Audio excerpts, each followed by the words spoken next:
नमस्कार बंधुरा good afternoon welcome back to my channel. आशा करी तुम्हारा सकलेई भालो आछो, आमिओ बेश भालो आछि। चलो आजकेर भिडियोटा शुरू करी एखान थेके। गुड आफ्टरनुन बोललाम तार कारण एखन घड़िते बाजे ओई 12:30 मतो। टाका दिये किने आना जिनिस मध्यबित्त परिवारे खूब सहजेई फेले देওয়া যায় না। ভালো না হলেও সেটা সৎ ব্যবহার কিভাবে করা যায় তা ছোটবেলা থেকে ওই মাকে দেখেই শেখা। কিসের কথা বলছি চলো আস্তে আস্তে পুরো ভিডিওটা দেখো, তাহলেই বুঝতে পেরে যাবে।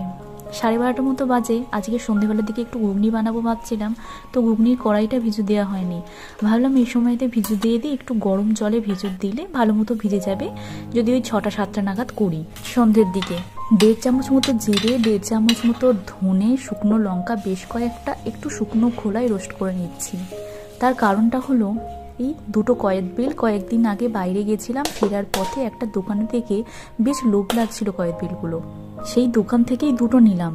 দোকানদারকে জিজ্ঞাসা করলাম কয়েদবেলগুলো ভালো হবে তো? উনি বললেন হ্যাঁ হ্যাঁ ভালো হবে, তুমি নিয়ে যাও। গাছ পাকা কয়েদবেল খেতে খুবই ভালো। আমি না মনে কোনো রকম দ্বন্দ্ব না রেখেই কিনে নিয়েছিলাম দোকানদারকে বিশ্বাস করে। সত্যি আজকালকার দিনে মানুষ দুটো পয়সা রোজগার করার জন্য কিভাবে একে অপরকে ঠকায়, তাই না? যাই হোক, কয়েদবেলগুলো তো আমি কিনে নিয়ে এসেছিলাম। বাড়িতে এসে এগুলো একটু মাখা খাবো ভাবছিলাম, কয়েদবেল, কাঁচা লঙ্কা, ধনে পাতা এই সমস্ত কিছু দিয়ে। কিন্তু দেখলাম সেটা তো আর ভালো নয়, এভাবে খাওয়া যাবে না। তো তাই ভাবলাম কয়েদবেলের একটু আচার করে নিই। হেরে তো আর দেওয়া যাবে না, দাম দিয়ে জিনিসটা কিনে নিয়ে এসেছি। আর ওই একটা প্রবাদ বাক্য আছে না, ইচ্ছা থাকলেই উপায় হয়। কয়েদবেলগুলো তাই ফেলে না দিয়ে এইভাবে এক বয়ের মতো আচার বানিয়ে নিলাম।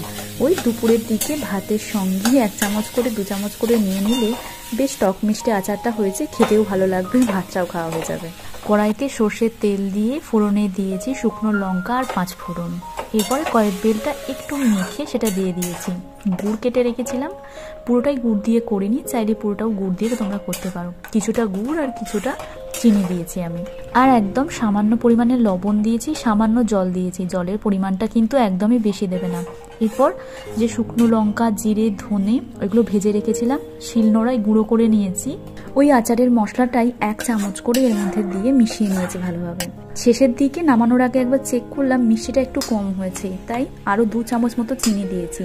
এরপর কয়েদবেলটা নামিয়ে জিরে আর আরেকটু ধনের গুঁড়ো মিশিয়ে দিয়েছি 1/2 চামচ মতো। আর ভাজা জিরে আমি আলাদা করেই গুঁড়িয়ে রেখে দিই সব সময়ের জন্য। বাড়িতে টুকিটাকি নিরামিষের দিনে কিছু বানানোর সময়তে ভাজা জিরে গুঁড়োটা ব্যবহার করে থাকি, ওটাও 1/2 চামচ মতো এর মধ্যে দিয়ে দিয়েছি। এবার এটা ঠান্ডা হোক, ঠান্ডা হলে কাঁচের বয়ামে পুরে রাখবো। ততক্ষণে দুপুরের খাওয়া দাওয়াটা সেরে নেওয়া যাক। দুপুরের মেনুতে ছিল পোস্তর বাটি ভাপা, বেগুন ভর্তা আর সাউথ ইন্ডিয়ান স্টাইলে আলু চোখা। পুরো ব্লগটা যদি দেখতে যাও সেটা আমার ইউটিউব চ্যানেলে পাবে তোমরা। এটি শনিবারের ভিডিও ছিল, আজকে সোমবারে তোমাদের সঙ্গে ওই শনিবারের ভিডিওটি শেয়ার করলাম। আমার ভিডিও